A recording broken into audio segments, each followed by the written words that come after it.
یہ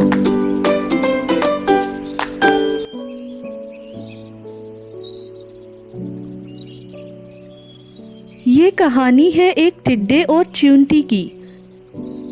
ایک ٹڈا بہت ہی زیادہ کام چور تھا اور ہر وقت اپنی مستی میں مگن رہتا تھا۔ کوئی کام کاج نہ کرتا بلکہ ہر وقت اچھل کود اور ناچ گانا کرتا رہتا تھا۔ نہ اس کا کوئی گھر تھا بلکہ جہاں دل کرتا وہاں سو جاتا تھا اور صبح اٹھ کے پھر اس کی مستی شروع ہو جاتی تھی۔ ایک دن ٹڈا ایسے ہی اچھل کود کر رہا تھا کہ پاس سے ایک چیونٹی کا گزر ہوا۔ ننھی چیونٹی نے جب ٹڈے کو اس طرح ناچتے ہوئے دیکھا تو کہنے لگی، ارے ٹڈا بھائی، یہ تم کیا کر رہے ہو؟ کیا تمہیں پتا نہیں سردیاں آنے والی ہیں اور تم نے تو ابھی تک سردیوں کے لیے کچھ خاص انتظام بھی نہیں کیا۔ چیونٹی کی بات سن کر ٹڈا کہنے لگتا ہے، ارے بھاڑ میں جائے سب انتظام، مجھ سے تو نہیں تم لوگوں کی طرح کام وام ہوتا۔ میں تو اسی طرح اچھل کود اور ہنسی خوشی زندگی بسر کر رہا ہوں۔ بلکہ میں تو کہتا ہوں ننھی چیونٹی، آؤ ہم مل کے کھیلتے ہیں، دفع کرو کام وام کو۔ ٹڈے کی بات سن کر چیونٹی کہنے لگتی ہے، ارے نا بھائی ٹڈا بھائی، مجھے تم کام کرنے دو، مجھے تو سردیوں کے لیے کھانا جمع کرنا ہے اور رہنے کے لیے گھر بنانا ہے تاکہ میں اپنی سردیاں سکون سے گزار سکوں۔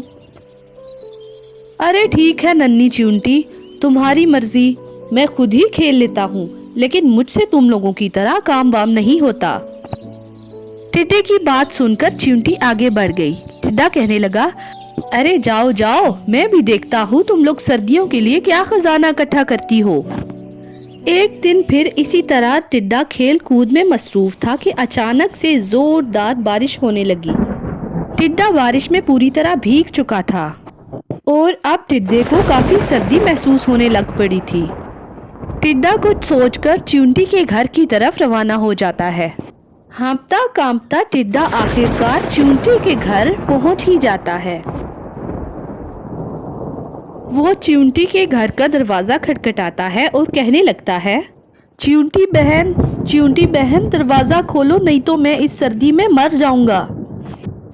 چیونٹی جب دروازے پہ دستک سنتی ہے تو دروازے کی طرف چلی آتی ہے۔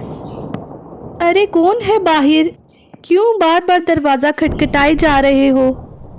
چیونٹی کی آواز سن کر ٹڈا کہنے لگتا ہے، ارے چیونٹی بہن میں ہوں، دروازہ کھول دو نہیں تو بارش میں مر جاؤں گا۔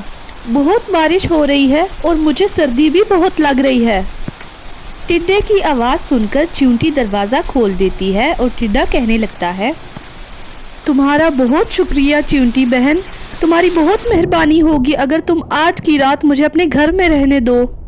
ارے کیوں ٹڈا بھائی، میں نے تمہیں سمجھایا تھا کہ یوں وقت ضائع نہ کرو بلکہ اپنے لیے کھانے اور گھر کا انتظام کر لو۔ میرے پاس کچھ کھانا پڑا ہے وہ میں تمہیں دے دیتی ہوں، لیکن میرے گھر میں تمہارے لیے کوئی جگہ نہیں۔ یہ کہہ کر چیونٹی واپس چلی جاتی ہے اور اپنے ساتھ کچھ کھانا لے آتی ہے۔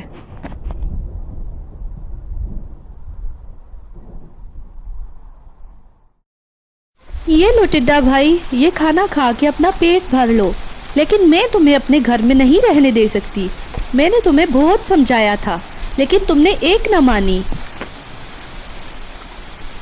یہ کہہ کر چیونٹی دروازہ بند کر دیتی ہے اور واپس اپنے کمرے کی طرف بڑھ جاتی ہے اور ٹڈا بھی کھانا لے کر روتا دھوتا واپس چل پڑتا ہے۔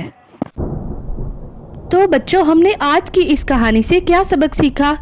یہی کہ وقت کو کبھی بھی جانے نہ دو بلکہ وقت کی قدر کرو، کیونکہ گیا ہوا وقت کبھی بھی لوٹ کے نہیں آتا۔